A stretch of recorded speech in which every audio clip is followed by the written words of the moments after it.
1127 F Avenue was originally designed by Reckwood and Jackson architects.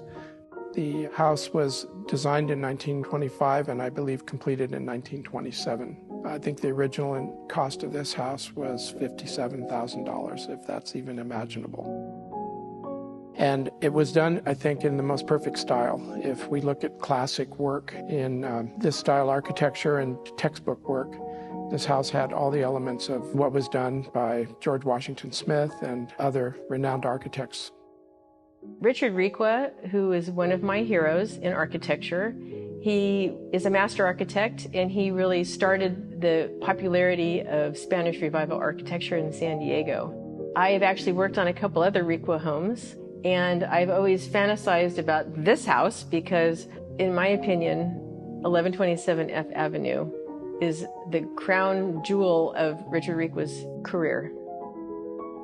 To think about what it took to build this place in the 1920s is incredible. I mean, they were a hard-working group of people that put this house up back then.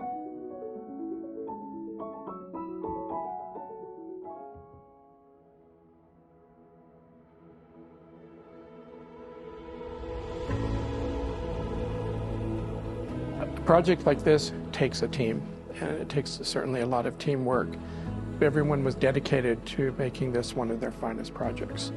We were incredibly fortunate to have the top people in each field work on this project and really bring it to life. 1127 F Avenue was a masterpiece before we got here. And fortunately, we were able to improve upon it. And in my opinion, it is the finest house in Coronado. It is a piece of art.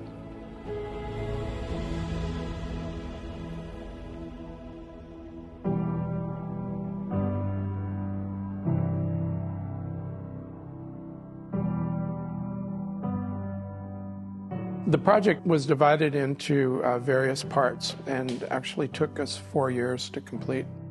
The design goal on this house was to not create something new and different, but to pick up where Richard Requa left off.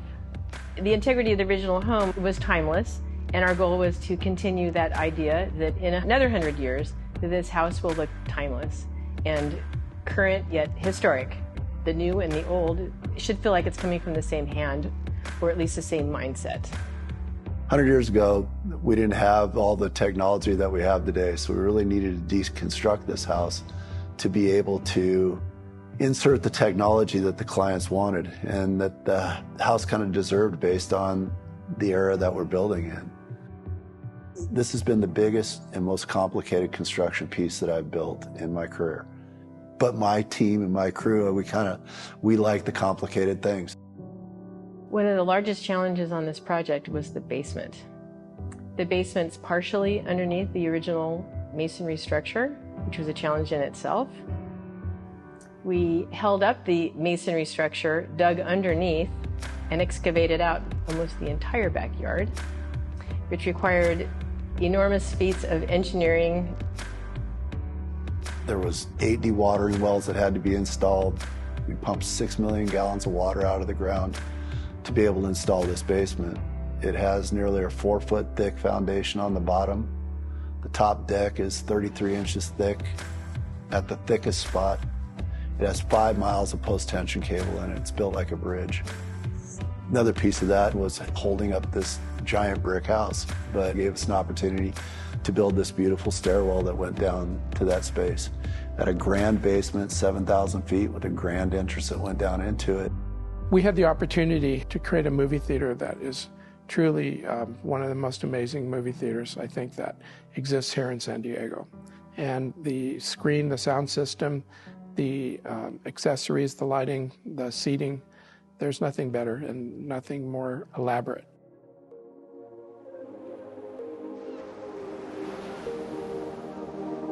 One of the most important things for me is the hand craftsmanship. No matter where you look, you see something that is beautifully executed, certainly not dated. The artisans that were brought in to work on this house were really from all over the world. It's a global effort, to try and get some of these things assembled here in this home.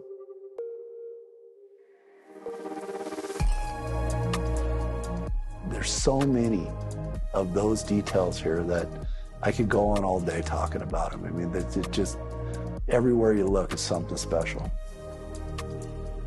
So you'll notice the scalped beams, even in this space in the entry where we're sitting. That is a handcrafted detail.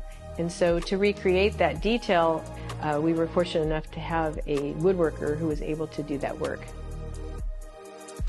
One of the most important parts of our project was the opportunity to work with Albert & Holmes, which is a family here in San Diego that are specialists in trompe-l'oeil work. The trompe-l'oeil that was designed for this house basically became part of the architecture of the house, being that there were painted designs, geometries, stencil details, freehand floral details. It basically applying art to the architecture. And many of the products that are in this house are brought from other countries. The arch ceiling down in the basement, those pieces up there are reclaimed English roof tiles. They were somebody's roof 200 years ago, and we were able to cut them down and make them look like bricks and install them on the ceiling down in the basement. We brought materials in from France that are 17th and 18th century stone materials. We brought in some of the architectural details of a stone surround that's from Portugal, that's part of our garden. And then when we needed things that we couldn't find, we made them.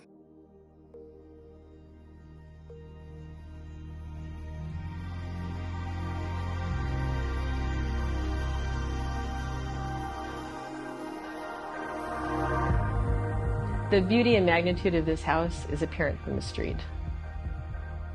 One of the very strong design elements of the original home was the symmetry between the covered loggia, which consists of 3 arches, and its symmetrical alignment with the tower in the backyard. The pool is reflecting the image of the tower. Well, I think number one for me is seeing the project finished. I really do appreciate the livability of the project. Certainly we maintained the architectural integrity of it and even improved in terms of the quality of that architecture with the changes that we made.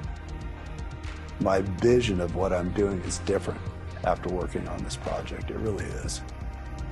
Working on 1127 F Avenue has been the highlight of my career, and I will always look back on it as one of my favorite projects. To be able to work on something like this residence is an honor to my legacy. There's nothing in San Diego or any part of the world that is like 1127 F Avenue.